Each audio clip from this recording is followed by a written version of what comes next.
What's up, guys? My name is Matt, and today I want to talk about the 15 new perks that are assumed to be coming in the House of Wolves. Now, I say assumed because Bungie changes things.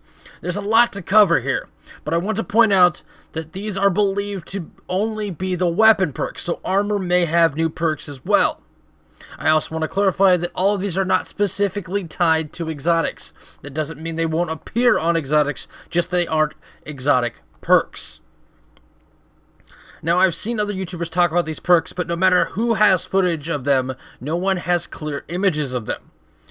They all are very difficult to see. So as you've seen on your screen since the beginning of the video, I took to Photoshop to give you guys a very clear look at all of the perks. But enough talk about the pretty shapes on your screen, let's actually talk about the perks.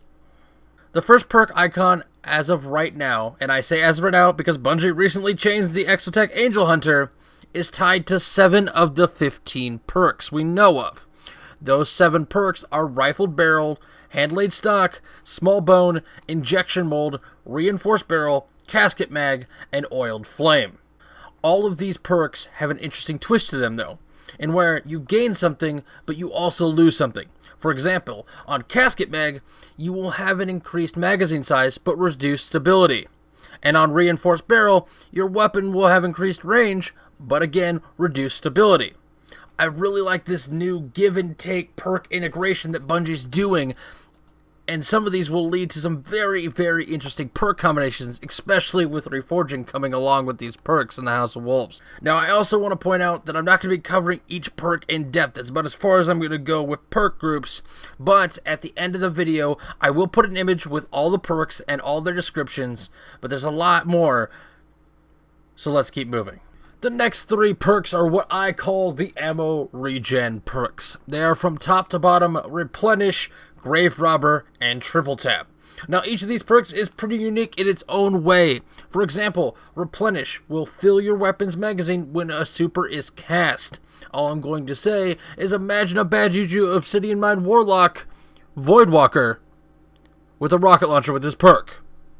Then there's Grave Robber. Melee kills have a chance to replenish ammo, and Triple Tap is basically a Word of Crota, but you can miss. Because with Triple Tap, rapidly landing 3 precision hits will return around to the mag. Out of all the perks, all 15 of them, these 3 I think will be the most useful and most fun to play around with. Now, the last 5 really can't be categorized into groups. They're all kind of unique and don't have similar attributes. But like the others, I will cover them briefly. So from top to bottom is Hot Swap, Army of One, Battle Runner, Hidden Hand, and Icarus. Now with Hot Swap, readying your weapon grants a brief period of accuracy.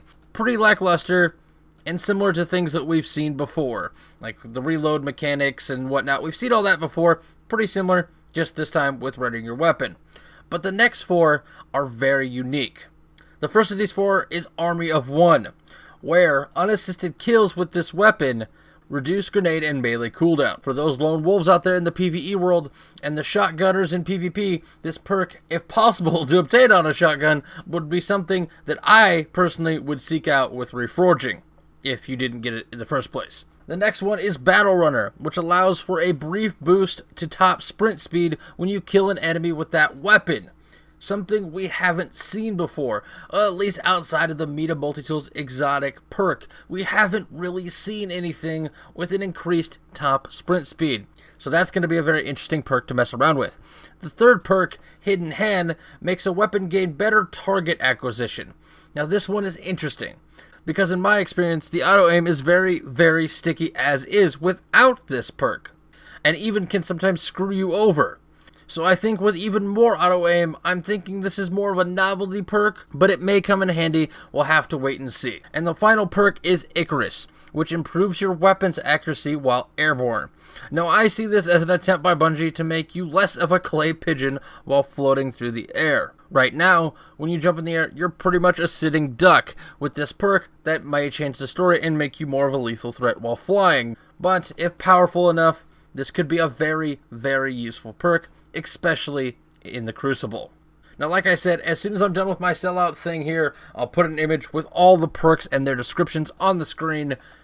But that's all I have for you guys, so if you enjoyed the video, be sure to hit that like button. And if you're new here, be sure to subscribe. But as always, my name is Matt, and I'll see you guys tomorrow.